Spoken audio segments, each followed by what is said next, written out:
এক সাহাবী সফরের মাঝখানে আজান দিচ্ছে, তো ইহুদিটা পেছন থেকে মুখ ভেঙাচ্ছে। বাংলাদেশে কি বলেন এটা, এখানে কি বলেন? ঠেসারায়।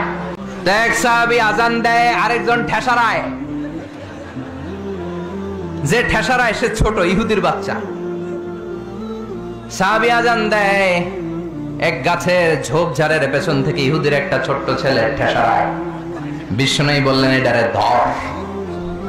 দুই সাহাবী ছোট্ট বাচ্চাটারে ধরে আনলেন। বিশ্বনবী ছোট্ট বাচ্চাটার মাথার চুলের ঝুটির মধ্যে ধরলেন, চুলে সামনের এই জায়গা আছে না, এটা বলে নাসিয়া, এই নাসিয়ার মধ্যে ধরলেন। বিশ্বনবী বললেন, নাম কি? কি করস? ঠেসারাইলি কেন? ছোট্ট ছেলে বলে, মাফ করে দেন। বিশ্বনবী বললেন, না, তোর মাফ নাই, যেহেতু তুই ঠেসারাইলি। আমার সাহাবী যেমন আজান দিছে তুইও দে। কয় আমি দিব না। কয় তুই দিবি না, তোর বাপে দিব, দে। ঠেসারাইলি কেন? এবার বিশ্বনবীও ছাড়ে না, ভয়ের চোটে ওই ছোট্ট ইহুদির বাচ্চা আজান দিচ্ছে, আল্লাহু আকবার, আল্লাহু আকবার, আল্লাহু আকবার, আল্লাহু আকবার, আশহাদু আল্লা ইলাহা ইল্লাল্লাহ, আশহাদু আল্লা ইলাহা ইল্লাল্লাহ। এরপর আর পড়ে না, এরপরে আর, কারণ ইহুদিরাও আল্লাহরে মানে কিন্তু নবীরে মানে না। কারণ এরপরে আছে আশহাদু আন্না মুহাম্মাদার রাসূলুল্লাহ সাল্লাল্লাহু। বিশ্বনবী আবার মাথার চুল ধরে টান দিলেন, ক ঠেসারাইলি কেন? ইহুদির ছোট্ট ছেলেটা এবার ভয়ের চোটে আমার মাইরা ফালাইবো। ভয়ের চোটে এবার আশহাদু আন্না মুহাম্মাদার রাসূলুল্লাহ, সুবহানাল্লাহ পড়ে। এটা ছিল এই ছেলেটা ইহুদি থাকার কথা ছোট্টবেলায় মদিনায় যখন বিশ্বনবী গেলেন।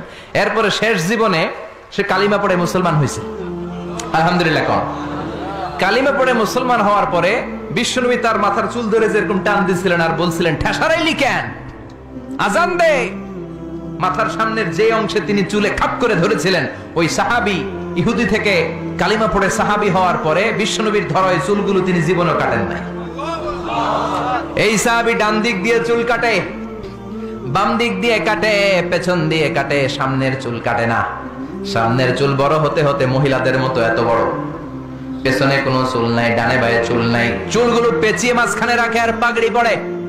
কারো সামনে যখন পাগড়ি খোলে অদ্ভুত চুল দেখে সবাই ভয় পায়। সবাই বলে, ও সাহাবী, ঘটনা কি? তোমার মাথার সামনের চুল বড় কেন? এটার কারণ হলো আমি নবীর সাহাবীরে ঠেসারাইছিলাম। কি করছিলাম? আমি ব্যঙ্গ করেছি নবীর সাহাবীকে।